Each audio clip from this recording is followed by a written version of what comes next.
and our government to work for them, not us, and they are personally invested in seeing us lose. And I'm not okay with that, and I think everybody in this room is not either. So look around you. Really look, okay?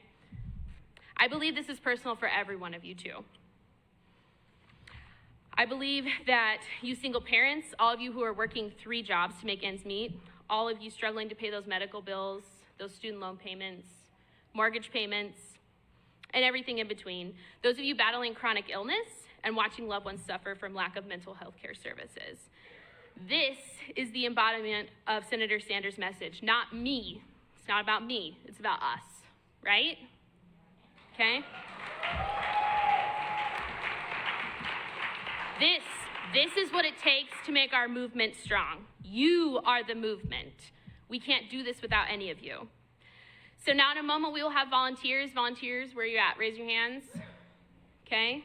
They're gonna be going around asking for investment in everyone's future in this room and outside of this room and outside of this state and in this entire country. We need to invest in everybody's future. And what all we are asking in return is your time for that investment. If this is as personal for you as it is for me, then you understand the only way to beat organized money is with organized people. So every single one of us has to step up, right? Yeah? Now as our team is passing around paper sheets, which they should be, where are my people at? Yep, awesome. Look to everybody next to you. Choose to invest in the lives of someone that you've never even met. You may have just met this person sitting next to you today. You may have known them for a long time, but choose to invest in their future, in their children's future, their children's future, right? So one of the best ways to join the movement is through canvassing and phone banking, which will both involve talking to voters about the senator's plan to transform the country. You will have the opportunity to learn why this is so personal for everyone, not just for yourself. Please make sure to go through the form, mark every event you're interested in, and then make sure to return the sheet to someone on our team before heading out. We'll follow up with you as we have stuff come up. Remember, you, all of you in this room, which is an incredibly packed room, and I'm very excited about that, and I know the senator is as well, you are the movement, and we're the only way to change our future is knocking on every door. We have to make every single phone call, and that starts with every single one of you, and you need to become personally invested in this movement today. Thank you.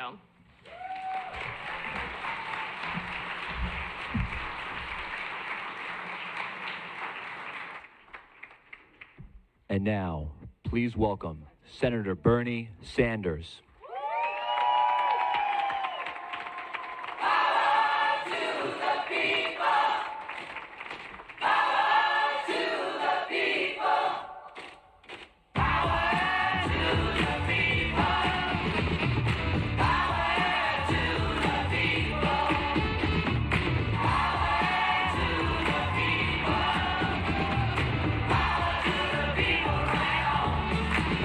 Thank you, Orange City.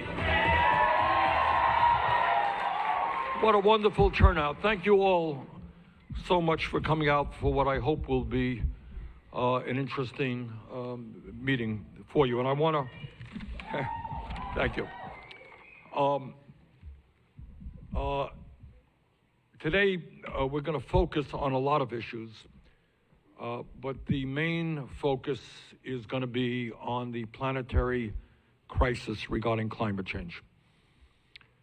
And as all of you know, I disagree with Donald Trump on everything.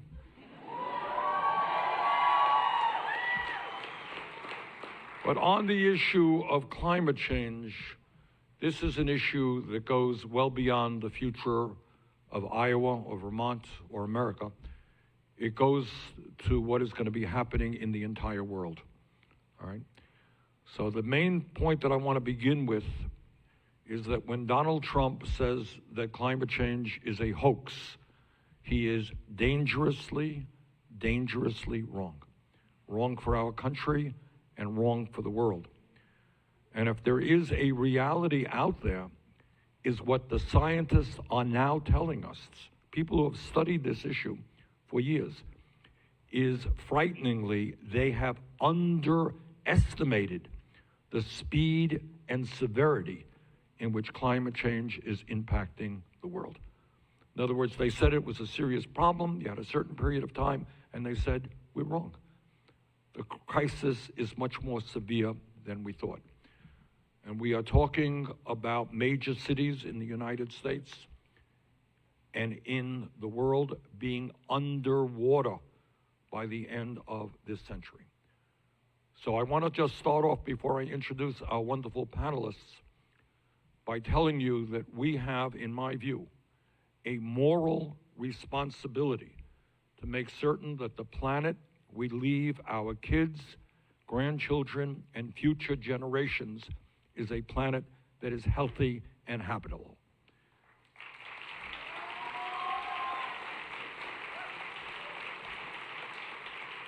And anyone who tells you that the scientists are wrong, and who tells you that climate change is not a global emergency is doing a terrible disservice for our country and for the world.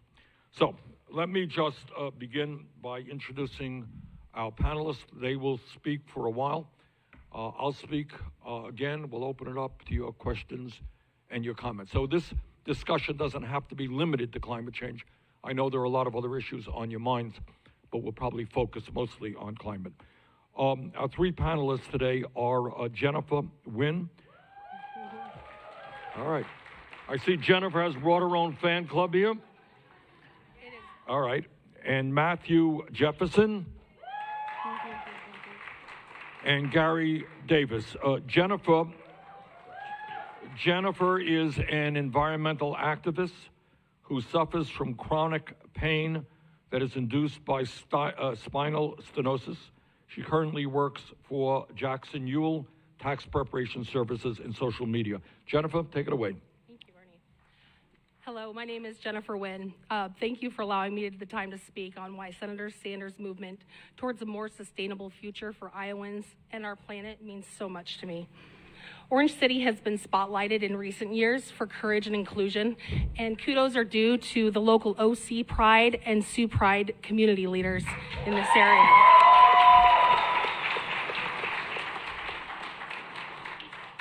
I myself come from Haywarden and live just a few blocks away from the Big Sioux River.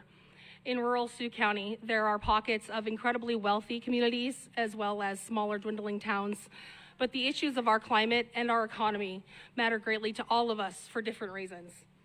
It's no secret that our corner of the state, and Sioux County specifically, are the home to more factory farming operations than any other location in the entire nation.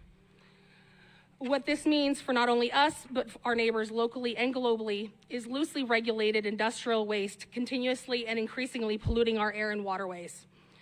I battle social anxiety, and that makes it hard sometimes to participate in all the ways I'd love to with regards to fighting for these causes that matter greatly to me. But I'm trying to face that fear today with you all.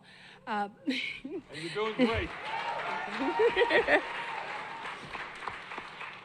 And I'm doing that because the threat that these environmental disasters, such as record-level flooding that we've seen along the Big Sioux River, or the fact that I can't drink the tap water out of my sink faucet for fear of the alarming level of nitrates, those things scare me far worse than my social anxieties.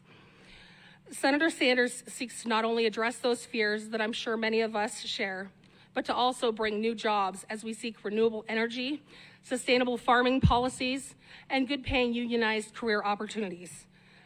And with Bernie's record of unwavering courage and integrity in office for decades, he's the only candidate I trust to lead this country. Thank you. Thank you. Thank you, Jennifer. Matthew Jefferson is a geologist and a conservationist. He previously worked on oil rigs in Ohio, Western Pennsylvania, and Western Virginia. Matt, thanks very much for being with us. Thank you, Senator. Good afternoon. My name is Matt Jefferson. I'm honored to be here today supporting a candidate that has worked his entire life to lift up the voices of the working class. I'm a geologist, conservationist, and staunch supporter of the Green New Deal. I studied earth science at the University of South Dakota and received my master's in geoscience at the University of Iowa. Even though I have an advanced degree, I am currently underemployed, and many times in my life I've found myself unemployed.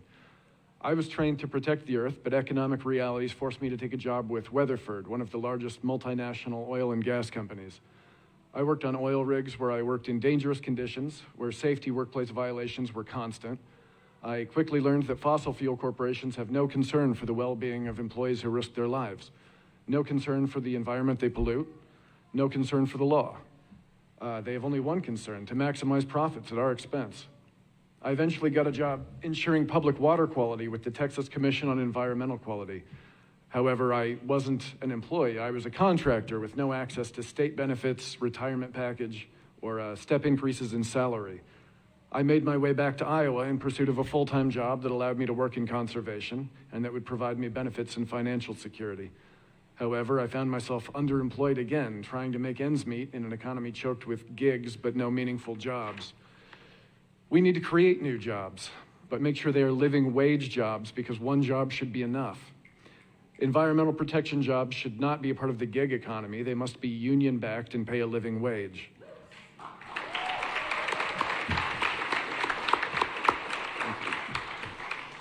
I am supporting Senator Sanders because he understands we need a Green New Deal and a green new economy. He is the only candidate that is tying environmental justice and workers' rights. He is the only candidate with the backbone, moral conviction necessary to take on the fossil fuel industry and beat them. Iowans are suffering from the consequences of corporate greed. Our topsoil is eroding, our waters are contaminated, and our air is polluted, all in the name of maximizing profits. Under a Sanders administration, that will end. Please join me in making sure we send Senator Sanders to the White House.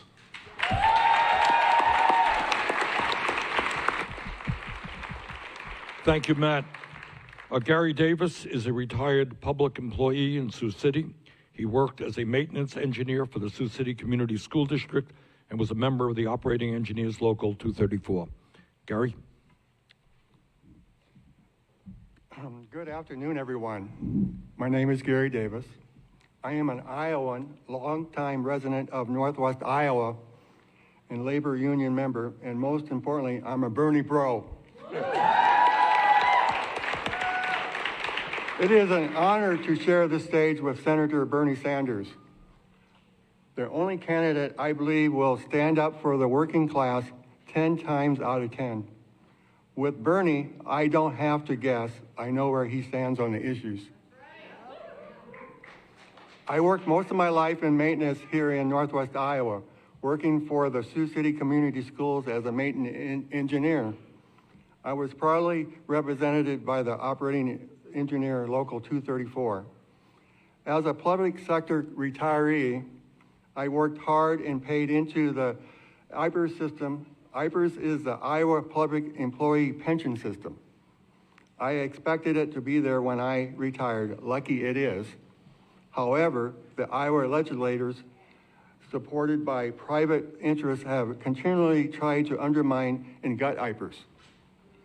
Me and the 360,000 other IPER members don't take kindly to corporate-backed legislative attacks on our IPER funds.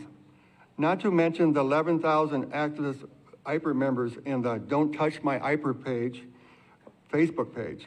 I am the administrator of this page and would like to thank the moderators who are helping me. The working class in this country, especially Iowans, have been under attack for too long. Collective bargaining has been and is under attack in Iowa. Unions are under attack in Iowa. Farmers can't make ends meet with tariffs in Iowa. Families struggle to make ends meet in Iowa. Retirees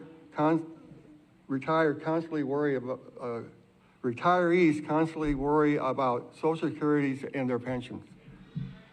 I'm here today to support the only candidate I trust, the only candidate who has earned my vote, Senator Bernie Sanders. The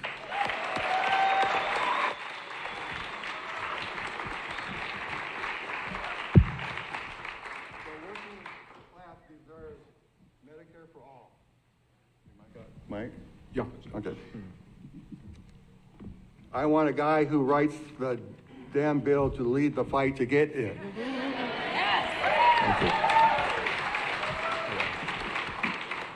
My grandkids deserve to live on a habitable planet, and I want the guy who wrote the biggest and boldest Green New Deal plan to help the fight for 100% renewable energy and jobs. Young people should have the ability to get a college education without being saddled with debt. I want the candidate who's going to cancel all student debt and make college tuition free.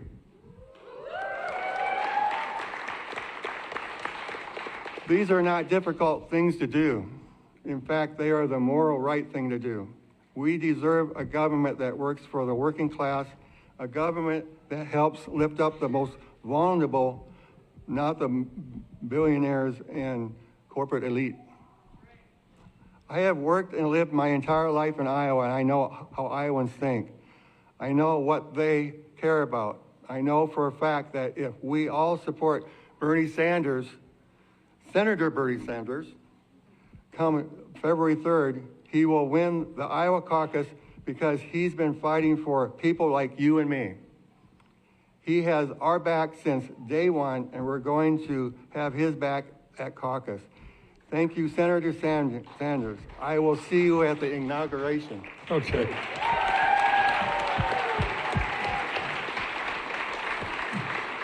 Thank you, Gary.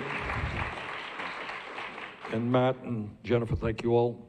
Except I don't know what to say. You all gave my speech already, so it's... All right, let me pick up on some general themes, and we'll get to climate. And I think these guys have touched on most of them. Bottom line here is, what kind of nation do we want to become in the future? And where we are right now, and we don't talk about it in Congress, don't talk about it in the media, but the reality is that in many ways we are moving toward an oligarchic form of society. You all know what I mean when I say that? And what that means, we have an unprecedented level of income and wealth inequality, which spills over to a corrupt political system. So all of us believe, I mean, what most people in America believe is that in a democracy you have one person, one vote. But because we have so much income and wealth inequality, where 3 people in America now own more wealth than the bottom half of our society. You got that? 3 people, more wealth than the bottom half of America. Top 1% owns more wealth than the bottom 92%. Over the last 30 years, the top 1% has seen a $21 trillion increase in their wealth. Bottom half has seen a decline in their wealth. Is that the kind of country that we are satisfied with? No.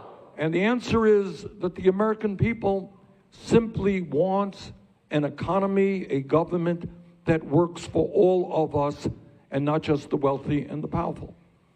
And then to compound the economic crisis, you got a corrupt political system which allows these very same billionaires to either run for office themselves or to put hundreds of millions of dollars into campaigns supporting the wealthy and the powerful. All right, that's not democracy.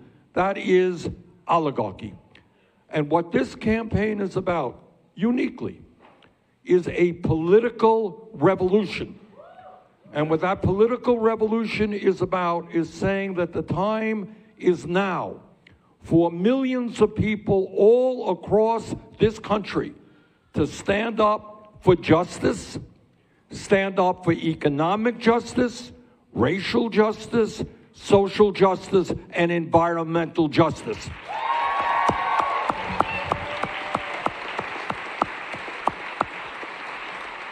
Now, what does that mean? What does that mean? What does the progressive agenda mean? And these guys all touched on it. For a start, if you work 40 hours a week in the richest country in the history of the world, you should not be living in poverty. All right? I don't think that's a radical idea. 4 years ago when I came to Iowa, I said we got to raise that minimum wage from the starvation wage of $7.25 an hour to a living wage of $15 an hour. 4 years ago, people said, hey, Bernie, you're a nice guy, but you're crazy. Well, you know what's happened over those last 4 years? 7 states in America have raised that minimum wage to $15, as has the House of Representatives. Now, $15 an hour ain't going to get you rich. That's for sure. But at least it is a minimal standard of living. I have talked to people in Iowa. Talked to a woman in Des Moines a couple of weeks ago. Makes $10 an hour, tries to raise 3 kids. Cannot be done. Cannot be done. So we're going to raise that minimum wage to $15 an hour. What we are also going to do is provide equal pay for equal work for women.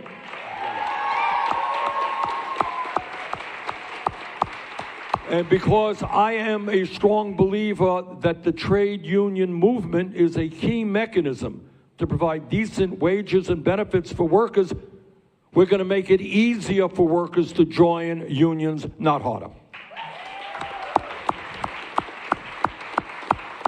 Now, what this campaign is about, it asks a lot of people because we go outside the normal political boundaries.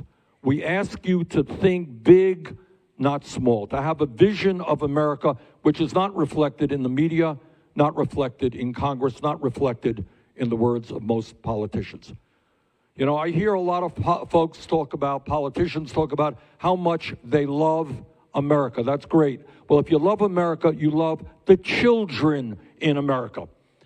And I want you to think for a moment. I want you to think outside of the box. In the richest country in the history of the world, where we've seen a proliferation of billionaires, how are we doing with our kids? Any thoughts? We doing well by our kids? No, we're not. We have the highest rate of childhood poverty of almost any major country on earth. We have a child care and pre-K system which is utterly dysfunctional. Every psychologist who has studied the issue understands that 0 through 4 are the most important years of development in terms of intellectual and emotional growth. Everybody understands that. And yet we force working families in Iowa, Vermont, all over this country to go to work and leave their kids in inadequate child care facilities, which are too expensive because we're not investing in our children. All right, I want every working person in this country, when they go to work with confidence that their kids are getting the best quality early childhood education available any place in the world. So we're going to fight and implement universal, high-quality, affordable child care. And I want the workers who work in child care not to make McDonald's wages, but to make the wages that are commensurate with the important work that they do.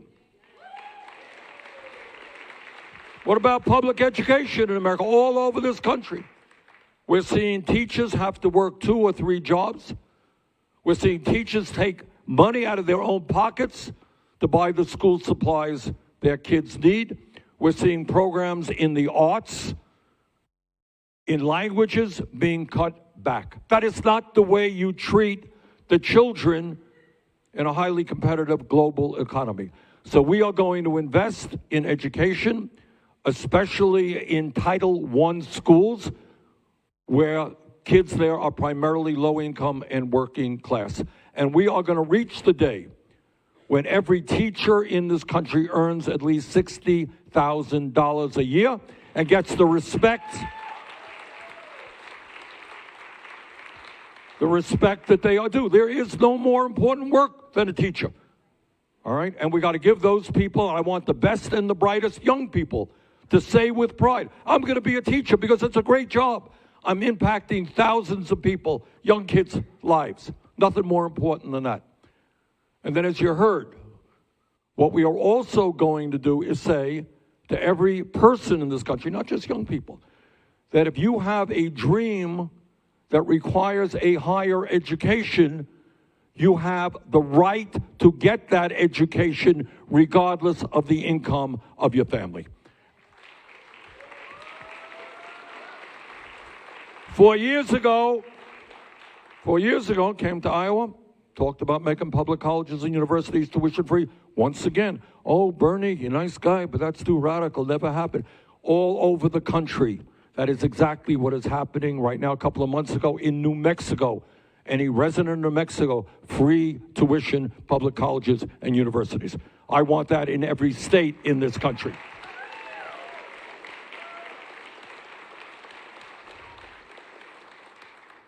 And Gary mentioned student debt. How many people in this room here today dealing with student debt?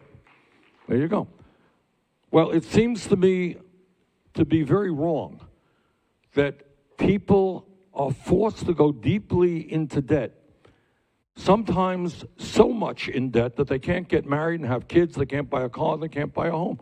For what crime did they commit? That they wanted to get a higher education. That's wrong. And all of you will remember that 11 years ago, we bailed out the crooks on Wall Street, right? Remember that bailout? A couple of years ago, Trump and his friends gave over $1 trillion in tax breaks to the 1% and large profitable corporations. We give hundreds of billions of dollars in tax breaks and subsidies to the fossil fuel industry. Well, if we can do that, we can impose a modest tax on Wall Street speculation, cancel all student debt in America, and make public colleges and universities tuition-free.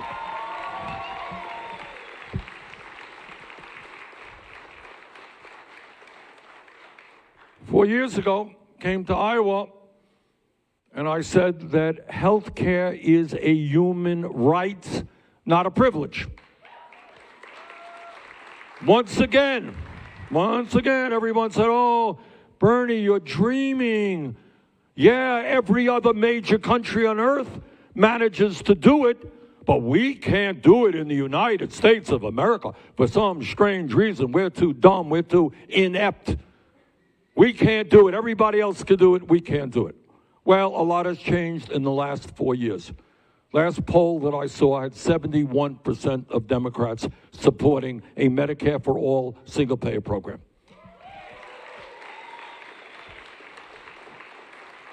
And I want to say a word on that, and I want you all, we'll get to questions and comments in a minute, and I want you to think about this, all right? We need people to be speaking up on this.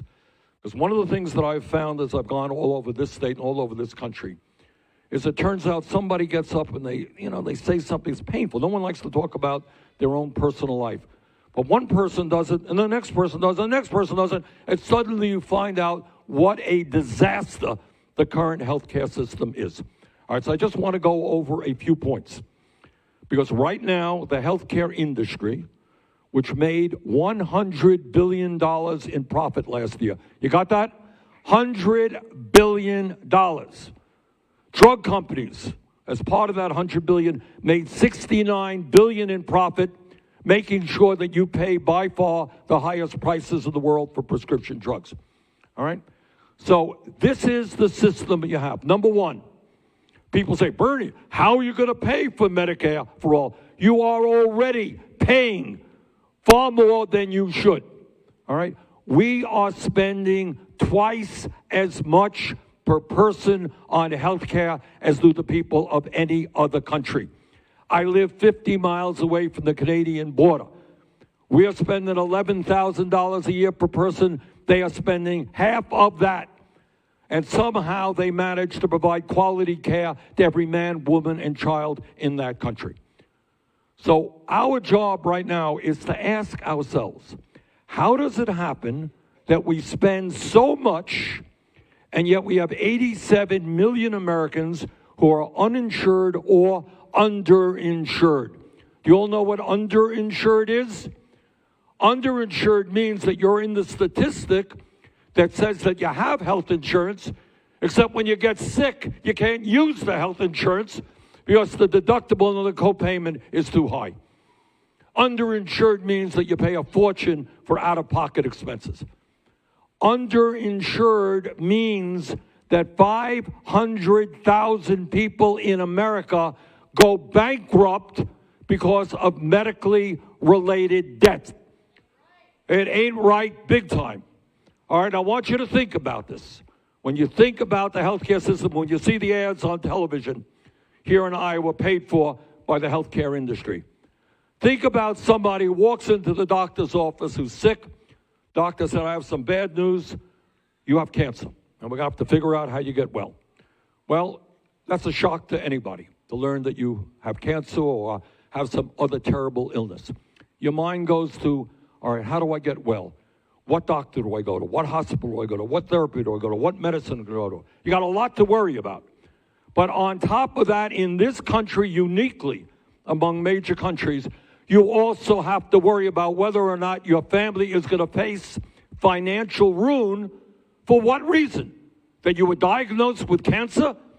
Is that really a reason that people should face financial ruin?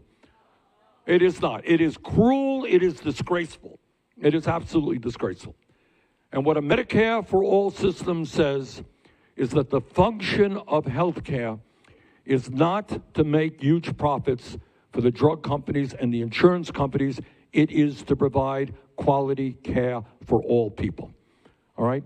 People say, oh, Bernie, your idea is going to disrupt the whole healthcare system. Nonsense. In fact, our approach is the least disruptive. Right now, you got Medicare. Medicare is a strong program. It is the most popular health insurance program in the country. But the problem is you got to be 65 years of age to get into Medicare. So we do two things. Number one, we expand Medicare benefits to include dental care. That an important issue? To include hearing aids, because a lot of elderly people can't afford hearing aids. To include eyeglasses, and to include home health care, so people can stay in their homes rather than going to a nursing home. And then in year one, all that we do, we expand the program, and we go from 65 down to 55, year one. So you're 60 years age, you suddenly got Medicare. Next year, we go down to 45, then to 35. Fourth year, everybody is covered. And I want you to understand how Medicare for All is different from some of the other ideas that people have. What Medicare for All means is that because we are funding the system, public out of the public tax base, it means you walk into any doctor you want to, freedom of choice. You do not take out your wallet or your credit card. You end up in a hospital, God forbid, with a serious illness. When you leave that hospital, there is no bill. That's what Medicare for All means. It means no premiums. It means no co-payments. It means no deductibles. It means no out-of-pocket expenses. It means that because we're going to stand up to the greed and corruption and price fixing of the pharmaceutical industry, nobody in America will have to pay more than $200 a year for the prescription drugs that they need. That's what it means. And because we are going to pay for it, is healthcare free under Medicare for All? Of course not. Nothing is free. But we're going to pay for it in a progressive tax way, which exempts the first $29,000 of income from taxation. And the result of that will be that the overwhelming majority of people in this country will pay significantly less for health care than they are paying right now. That's what we've got to do.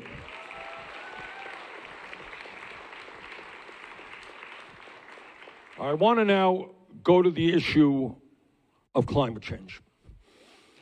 Because I see, and I'm not just talking for myself, I'm just telling you what the scientists are telling us. And they are saying, and I want you all to think about it, when scientists talk about climate, they are talking about trends which go on for hundreds of thousands of years, for millions of years. That's how they measure climate. Climate is not the weather, whether it's warm or cold tomorrow. These are trends that go on for eons. And yet, we are literally seeing with our own eyes, in our own lifetimes, changes to the climate. I was in Paradise, California. Does that town ring a bell to anybody? You remember a few years ago, there was a terrible, terrible fire in Paradise, killed 86 people, massive amounts of damage because of the drought. And all of you are aware of what's going on in California right now. Our largest state is on fire. They have to turn off the electricity for hundreds of thousands of people. It's not just California. In Europe, they have had unprecedented heat waves. In Australia, massive droughts. Pakistan, India, heat waves, droughts, people dying. Guatemala, heat waves, drought, people forced to migrate. Scientists tell us that if we do not get our act together, what you're going to see here in Iowa is increased heat, a significant reduction in crop production. You're going to see more flooding. You're going to see more extreme weather disturbances in Iowa, in Vermont, and all over this country. So what we have to do, it seems to me, as we look at this crisis, is one of three things. Either we can believe Donald Trump and say this is not a problem, it's not real, it's a hoax.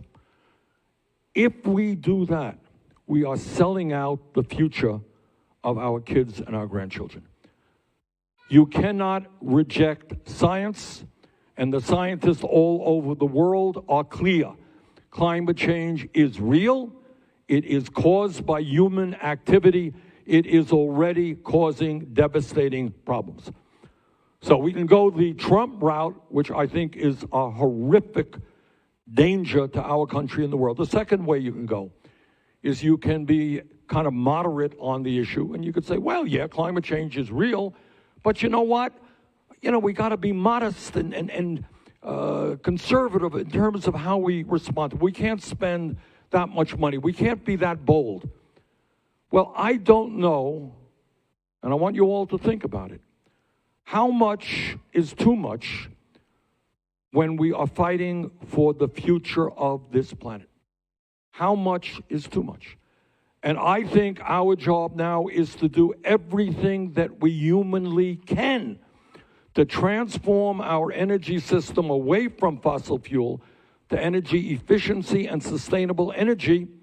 That is what we have got to do if we love our kids and our grandchildren and future generations.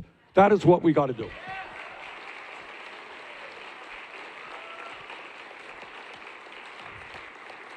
Which takes us to the concept of the Green New Deal.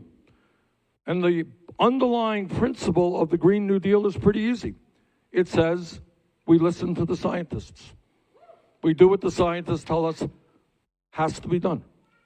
It's not what I thought of. It's not what anybody up here thought of.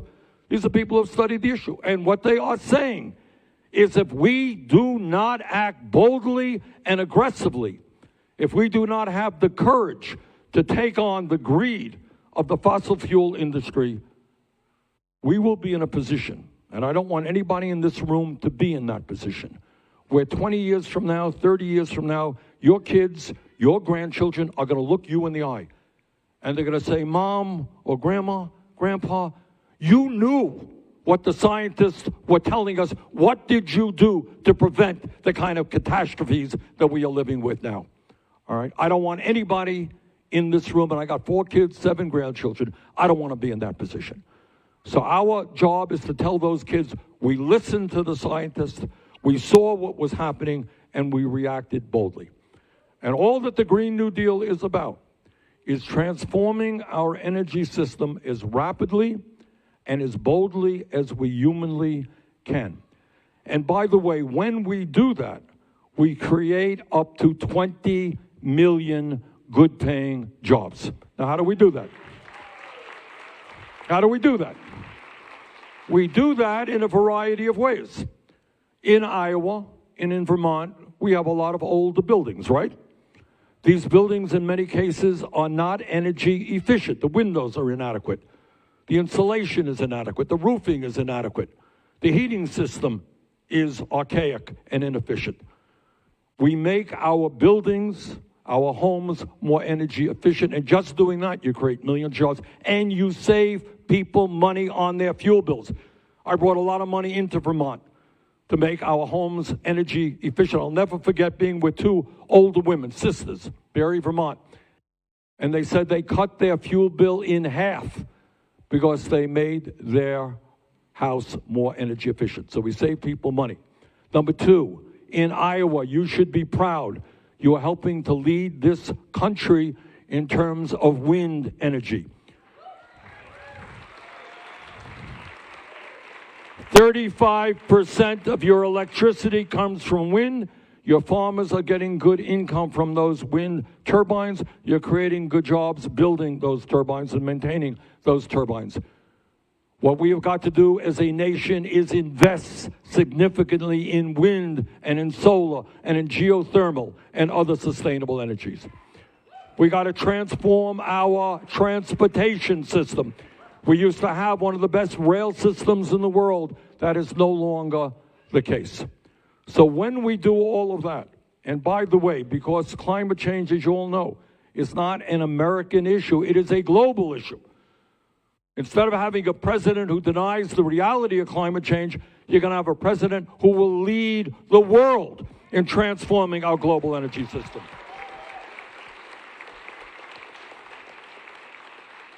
Now, here is a dream. You know, sometimes we dream, and maybe the dream doesn't take place, so maybe it does. But here's the dream.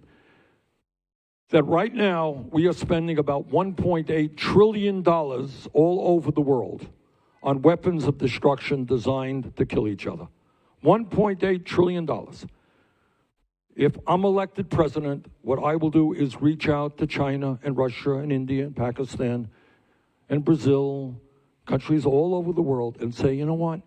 Maybe instead of spending almost $2 trillion trying to kill each other on weapons of destruction, how about pooling those resources and fighting our common enemy, which is climate change?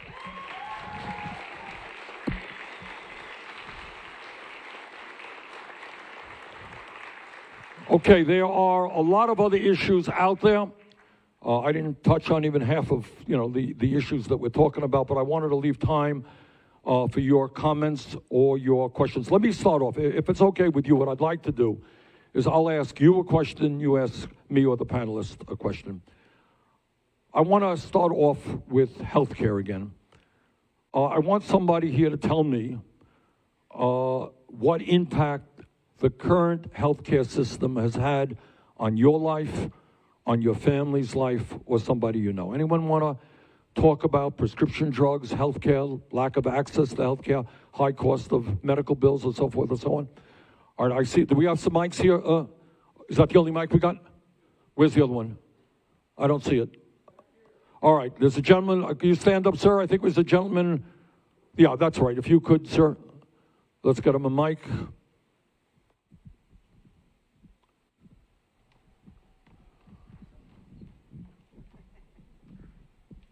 Just give us your name, please. Name is Miles Maggerl.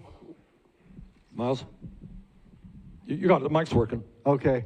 I'm 66 years old, looking to retirement. My wife has cancer.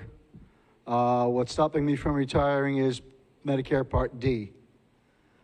Is your policy going to take care of this? Absolutely, it will. I'd go into a little, I don't want you to, say any more than you feel comfortable saying, but talk about what you mean by that. Well, the last time I checked, our out-of-pocket expense with supplemental coverage would be in the range of $21,000 a year. $21,000 a year. Right. And you're on Medicare? No, we're on Medicare Part A right now. Right. Okay. I'm still employed. All right. But this will put a indefinite postponement to my retirement. Right. I've been working a long time. I think I'm due. Yes, you are. All right, I'm sorry, your first name again is? Miles. Miles. All right, let me answer Miles and tell you, so everyone doesn't have to ask the same question. Miles, what we are talking about is comprehensive health care. That means it covers all healthcare needs. It limits the amount of money an individual pays for prescription drugs to $200 a year. That's what it does. It covers mental illness, which is a crisis in America not being covered. So to answer your question, yes, it would cover your needs. And I want you all, I know I know some of you are thinking out there, you're saying, you know, what is Sanders talking about? This sounds too good to be true. It's impossible. It can't happen. It is happening all over the world. When you go to the hospital in Canada, when you're sick, you do not come out with a bill. Same thing all over Europe. So I'm not talking about some pie-in-the-sky idea that I invented at 3 o'clock in the morning.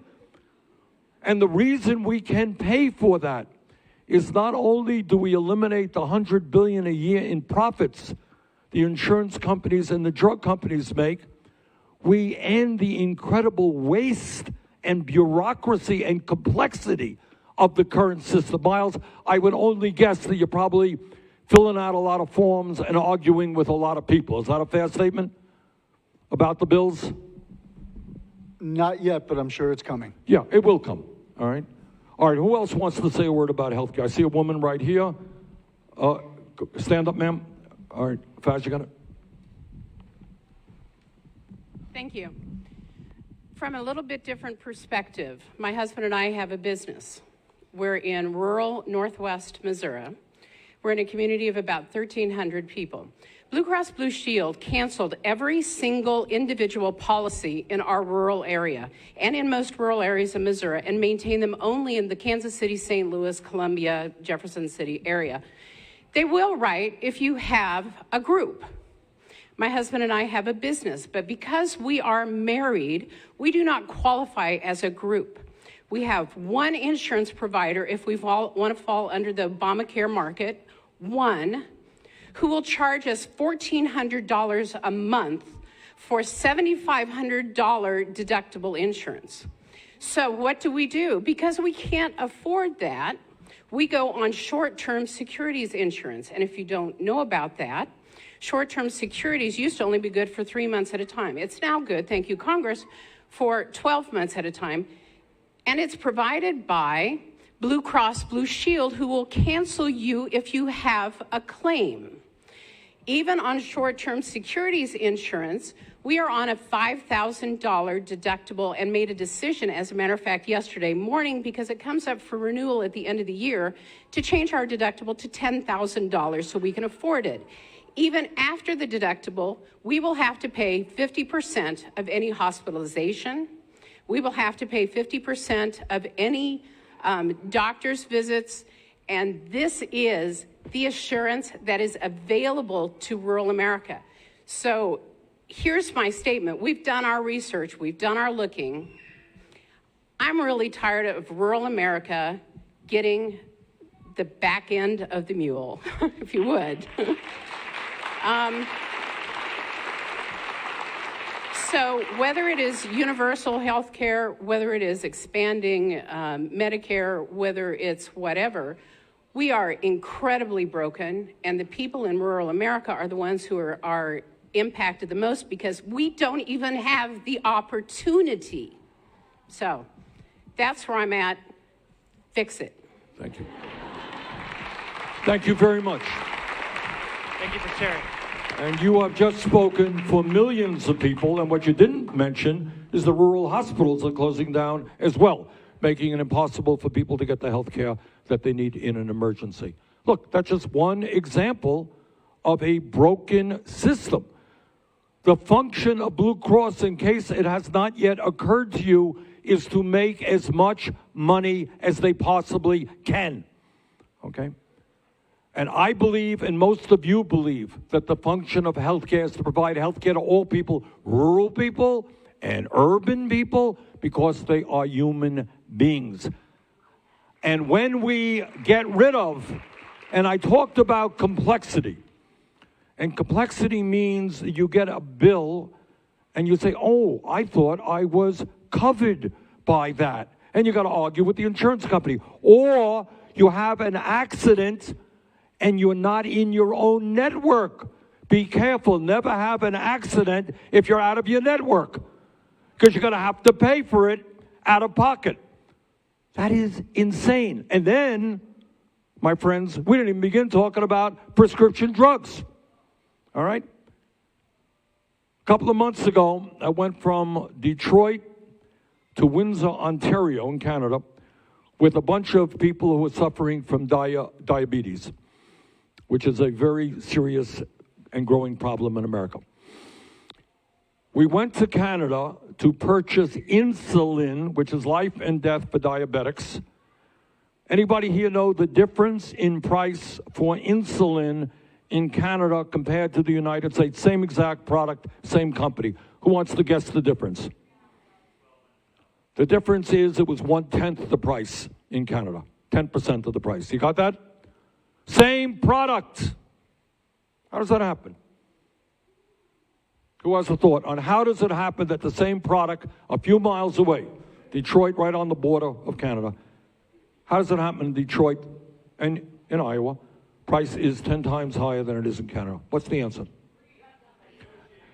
All right, that's good answers. It starts off with the greed of the industry who make huge profits every single year.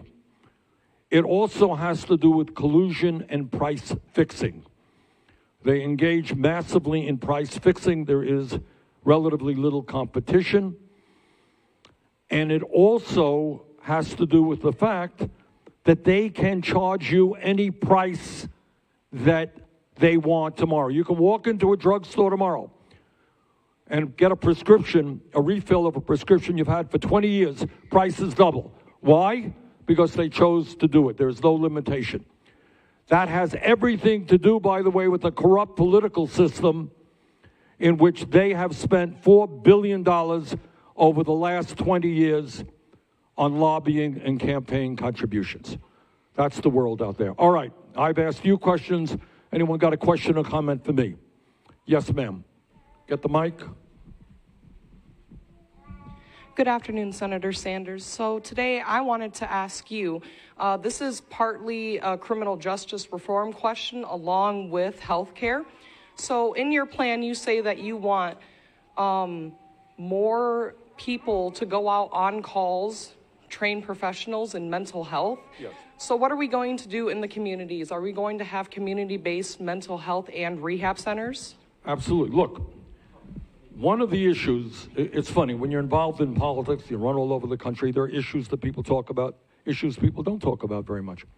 One of the issues we don't talk about enough is the mental health crisis facing this country. All right, it is a severe crisis. And pathetically, do you know what institution in America now deals with people struggling with mental health more than any others? What's the answer? Pardon me? Jails. Jails. So people are addicted to heroin, they're addicted to opiates, they're addicted to alcohol, they get arrested. Do we have the facilities and the personnel to treat them in America today? With very few exceptions, we do not. So we send them to jail, which is about the worst place and the most expensive place to deal with that issue. So our point is, when you have an addiction crisis in America, which we certainly do, with opiates, with heroin, with alcohol, we need to treat people in the best and cost-effective way. And that means producing a heck of a lot more clinics and a lot more counselors and mental health professionals than we have right now. All right? I remember getting, and I'm sure other senators get the same call. We got a call some years ago from somebody who said, I am worried about my brother, what he will do to himself, and he has guns, or to somebody else, and we cannot find the mental health counseling that we need. All right, we got to end that. Mental health is a huge issue in this country. We got to understand it better, but we certainly have got to provide the treatment that people need, and that is not in jail. Okay. All right, it's my turn. All right, my question. I mentioned here earlier that we have more income and wealth inequality in America since the 1920s, that 3 people own more wealth than the bottom half of American society. 49% of all new income goes to the top 1%. And yet, as I go around the country and go around Iowa, I find people reluctant to talk about that issue. It's not comfortable to talk about that issue. Why is that? Why don't we talk about income and wealth inequality more than we do. Anyone have any thoughts on that? I see a hand over there. Yeah, fast. Sir, if you could stand up and give us your name, please. I feel like to a certain extent, it's hard to even comprehend it. Like you talk about the upper 1% and how they own 50%, basically, give or take, of all the income wealth in America. I just feel like it's very hard for your average person in rural America to even fathom what kind of wealth that is, what kind of lifestyle they must be living with that kind of income on a daily basis. Okay, I think that's a great point. All right, we're talking, what is, you know, you throw around, I throw around expressions, probably too much. I think you're right. Talk about the 1% seeing a $21 trillion increase in their wealth over the last 30 years. What the hell does that mean, right? Who can what is $21 trillion, right? All right, I think, so that point is well taken, but I think there's another reason, maybe. Who else have thoughts on? Yes, ma'am, right here. Stand up, yeah, got a mic coming for you right there.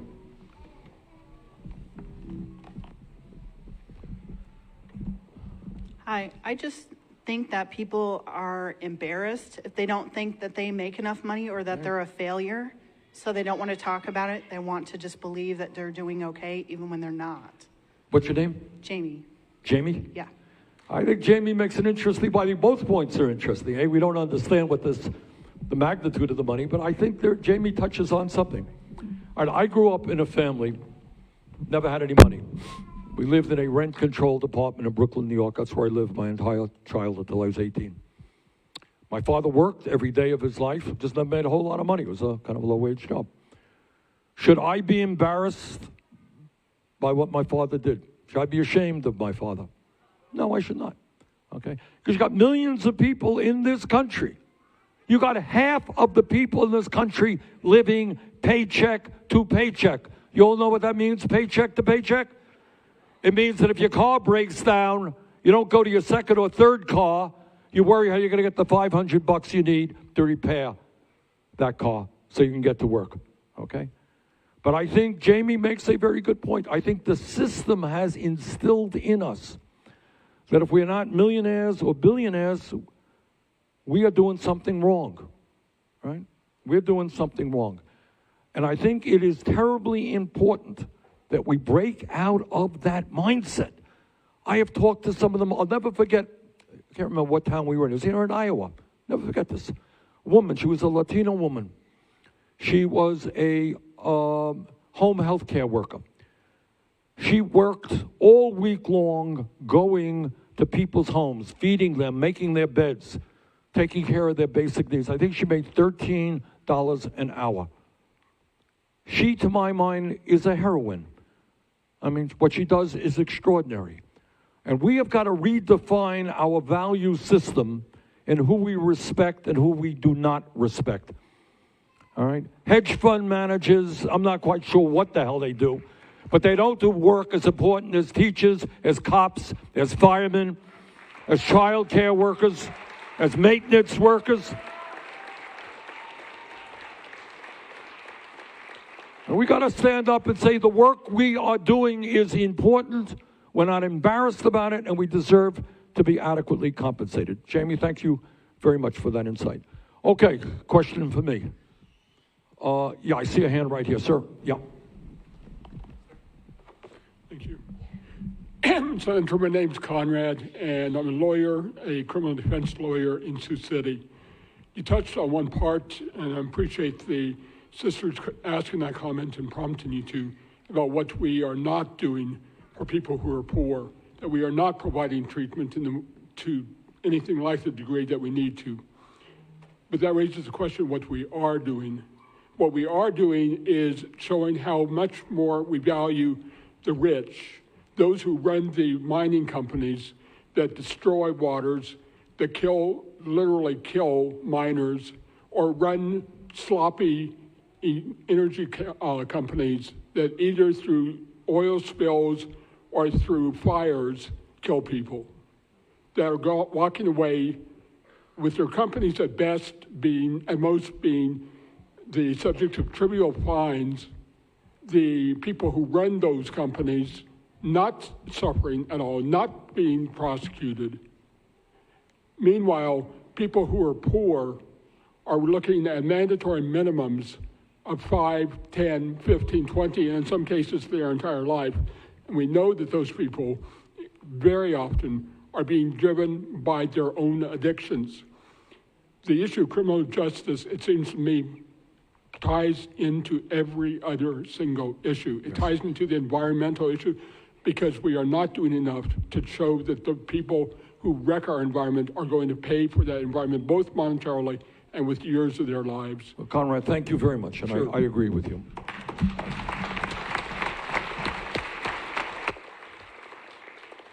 To my mind, and picking up on Conrad's point, the criminal justice system is broken in a number of ways.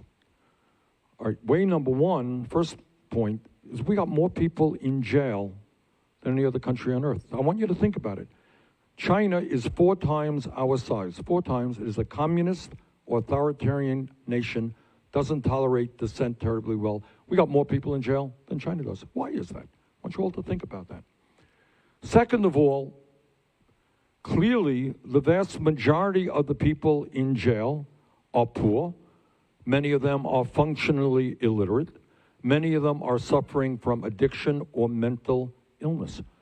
Why are we not addressing those problems in a humane and more cost-effective way than simply throwing people in jail? Thirdly, people don't know this. I didn't know this, I must tell you, until a few years ago. Today, we got 2 million people in jail. About 20% of those people, 400,000 people, are in jail not having been convicted of anything. Conrad, why are they in jail? That's right.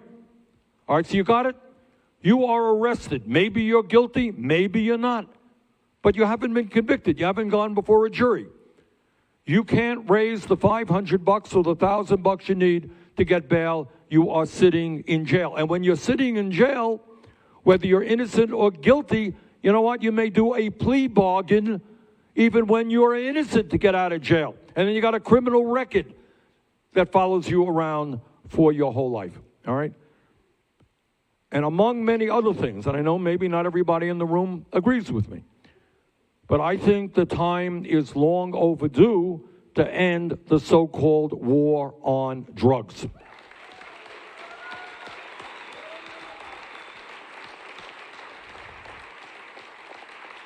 And that became crystal clear to me. I was in Nevada a couple of months ago. And you drive down the roads in Nevada, they have these huge billboards which say, in so many words, buy marijuana. Marijuana is legal in Nevada. Buy marijuana here, buy marijuana there, this Joe's store, this store, that store. And I'm sitting there and I'm thinking, you got these large corporations making millions of dollars selling marijuana. At the same time, you have young people in jail for having done exactly the same thing. Doesn't make a lot of sense to me. All right, but the last point that Conrad made is an interesting point. You know, I think, correct me if I'm wrong, I think it's on the Supreme Court of the United States. I may be wrong on this. It says equal justice under the law. Is that the Supreme Court of the United States where it says that? Equal justice under the law. What a beautiful expression. It's what America is supposed to be about. Whether you're rich, whether you're poor, justice applies to everybody. But here is the truth that I think Conrad was talking about. If you are wealthy and powerful, you don't go to jail.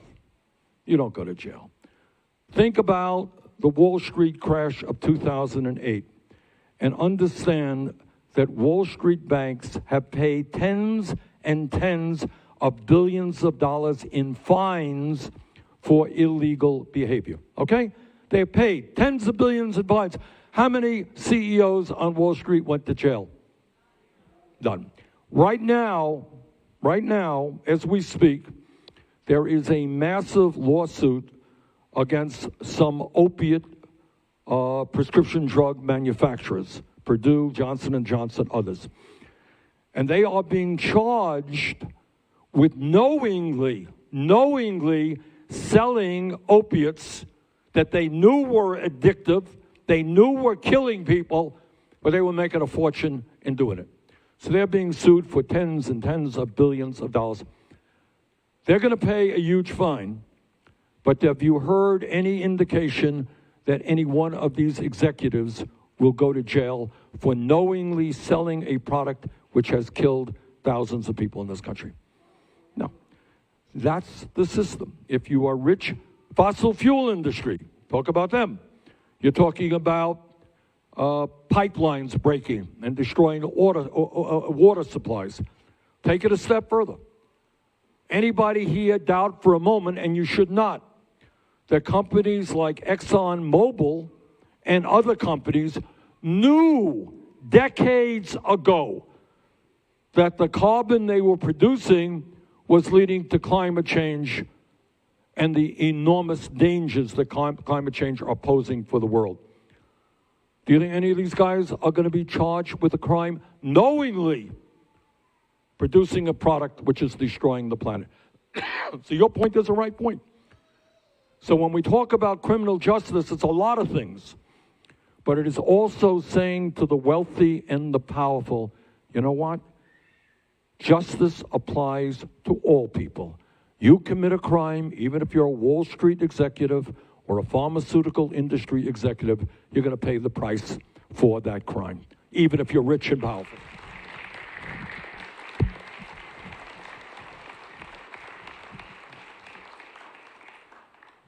All right, let me ask a question about wages. What's the minimum wage here? $7.25 an hour, is that what it is? All right, talk to me about people trying to survive on low wages and what that means. Who has any thoughts on that one? Yep, I see a hand, woman back there. No, to your right, behind you. Raise your hand, ma'am. Nope. All right, that's fine. All right. Not me. We'll get to you in a minute. Yeah, okay.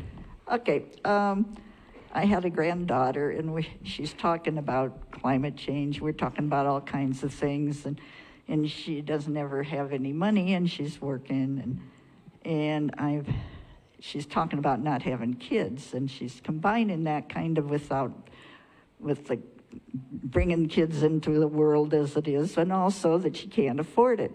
And I said, well, you and your boyfriend, you seem to be, they've each got, just retail jobs, which maybe, but he's a manager, so he's maybe making $10 an hour, and she's making $8. And I said, well, what's, and she says, well, he's got $30,000 of medical debt. I guess they're making too much to get on Medicaid, and he's got some stuff, and they can't quite figure out what's going on, so they have to do lots of tests and stuff, and each test costs. And so she said, well, we're just never going to have enough money to do anything, so. And that's a story that I hear often. And by the way, I hear grandparents and parents worried about their kids. You got a couple there. One's making $10 an hour. One's making $8 an hour. They got medical bills, $30,000. Take you a long time to pay that medical bill on $10 an hour. All right? And people are talking about not having kids. People are talking about not being able to buy a home. And the truth is, by the way, so that we know this, is that generation of your grandkids will, for the first time in American history, have a lower standard of living than their parents. All right? That's not right. Okay. Anything else on low wages? Yep, I see a woman back there. Yes, ma'am. I was in full-time school here at Northwestern and working 2 jobs because I couldn't afford school and rent and groceries. And I was also trying to get prescription drugs. And even with those 2 jobs with minimum wage, I still couldn't afford all of that. So every month I was living paycheck to paycheck. So I had to kind of figure out which one was more important that month. So I couldn't afford groceries one month instead of my prescription, or the vice versa. And even with both those jobs, working full-time and going to school full-time, I still wasn't able to make the same amount of money. Thank you very much. What's your name? Ariel? Daniel? Ariel. Ariel raises a question. Again, one of the interesting things when you run for president, you go all over the country, you learn an enormous amount just by doing things like this. You talk to people. I was in California a number of months ago. We went to this very beautiful community college. Can't remember its name now. And the president was there, and she said, welcome. We chatted for a while, and we talked. And she said, we're really proud that on our community college, we have just established an emergency food bank. I said, what are you talking about? And it turns out that many of the people who go to the community college are food insecure. They don't have enough money to buy, as Ariel mentioned, the food that they need. I couldn't believe it. I mean, you kind of think that when somebody's going to college, they have enough to eat, don't you? I mean, that's a kind of a basic assumption. Turns out not to be the case. And the other thing that Ariel also made, you know, we assume that when you go to college, you need the time to wrestle with your books, to study, to learn. And yet all over this country, you're seeing kids working 2 jobs, they're working night shifts, they're exhausted while they're trying to do their studies. And that is pathetic when you think about it. If you go to school, do your studies. You know, if you got to work part-time, but people should not be working 2 jobs while they're going to school. I mean, all of this talks to an issue we don't talk enough about. You know, Trump and his friends tell us, oh, the economy is doing great. Yeah, for the billionaire class. It is not doing so great for Ariel or for other people who are struggling right now. And that's the kind of transition that we need, the kind of change in priorities that we need. So we've heard already from student debt, we've heard from low wages, we've learned from medical debt. These are issues that as a nation we've got to deal with. All right, maybe one more question from somebody here. Anybody here got a question? Yeah, young man right here.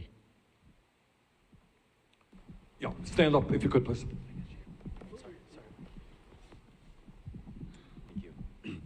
My name is Caleb Screws. I am studying. Hi. Caleb is a good Vermont name, by the way. Thank you, thank you. I like your sweater also. That's a good look. Thank you for your words about future educators earlier. I'm currently studying to be a teacher when I graduate. I am attending private university right now, and I work 3 jobs during the summer to pay for it and 2 jobs during the school year. So my question for you right now is, you've talked about providing assistance for public universities, canceling student debt. Is there going to be any spillover or any benefits for students like myself that choose to go to public or private university? You have every right in the world to go to the school you want to go to. If you want to go to a private school, that's fine. We're going to substantially increase Pell Grants. And right now, years ago, Pell Grants used to pay a significant percentage of the college cost of young people. That is no longer the case. We will substantially increase Pell Grants. We're going to increase work-study programs and other financial incentives. And we will cancel student debt for everybody, whether you went to a private school or a public school. Thank you. All right, let me just conclude by thanking all of you for the questions and comments and the panelists up here. And let me just say this. Nelson Mandela, who is one of my heroes, made a statement once, which I thought was very, very profound. And what he said is that, quote, everything is impossible until it happens, end quote. Everything is impossible until it happens. You all know what that means? What it means is that the system, in a million different ways, tries to make us believe that real change cannot take place. 120 years ago, which is not a long time historically, women were told, your place is in the home, your place is having babies, your place is being obedient to your husbands. Don't be ridiculous about thinking about going to college or becoming a doctor or a lawyer. We don't do that. That's not what it's supposed to be about, okay? Women stood up and changed that mindset, okay? 130 years ago, workers were told that you got to work 7 days a week and you can be fired arbitrarily and you got no rights at all. And if you stand up and make a complaint, you're fired, you're out of here. Workers fought, sometimes died, to form trade unions. 30 years ago, not a long time at all, I'm a little bit older than some of you. 30 years ago, if we were in this room and somebody jumped up and said, Bernie, I think that in my lifetime, gay marriage will be made legal, nobody in the room would have believed that person. And yet, because of the persistence of the gay rights community, gay community and their straight allies, that happened.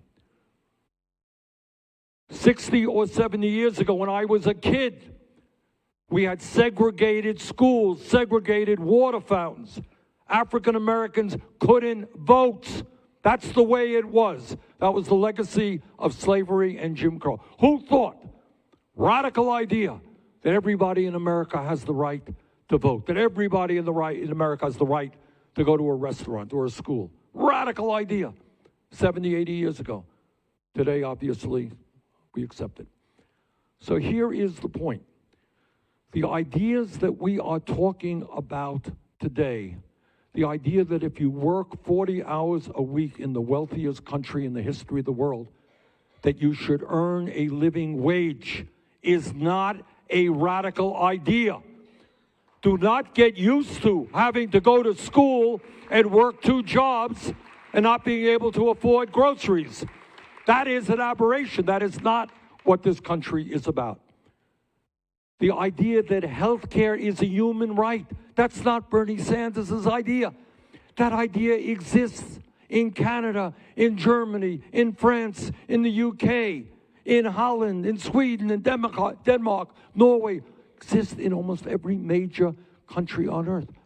So don't let anybody tell you that your right to go to a doctor when you're sick, your right not to have $20,000 in debt or more, your right not to go bankrupt. Don't let anybody tell you that is a radical idea. What is a radical idea is that we pay 10 times more for the prescription drugs that we need than do the people in other countries. That's the radical idea, not health care for all.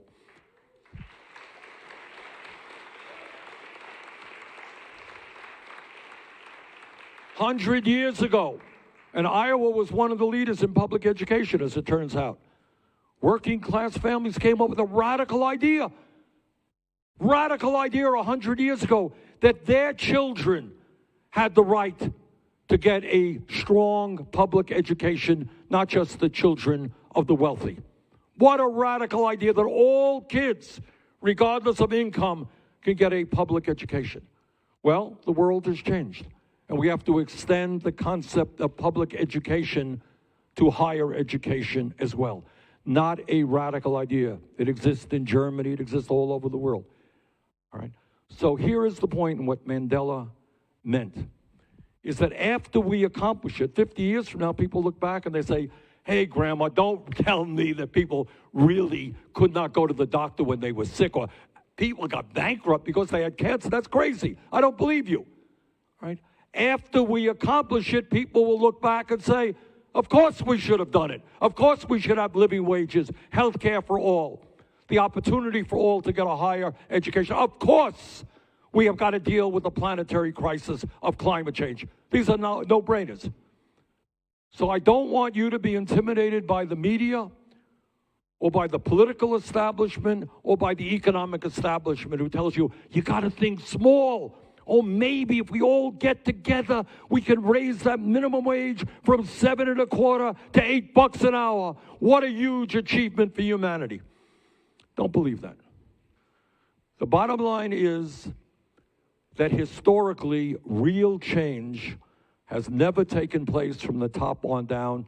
It is always from the bottom on up. Okay? And if we stand together and not allow Trump and his friends to divide us up by the color of our skin, or our religion, or where we were born, or our sexual orientation, if we stand together and keep our eye on the prize of creating the kind of nation you and I know we can become, if we do that, there is nothing that we cannot accomplish. Thank you all very much.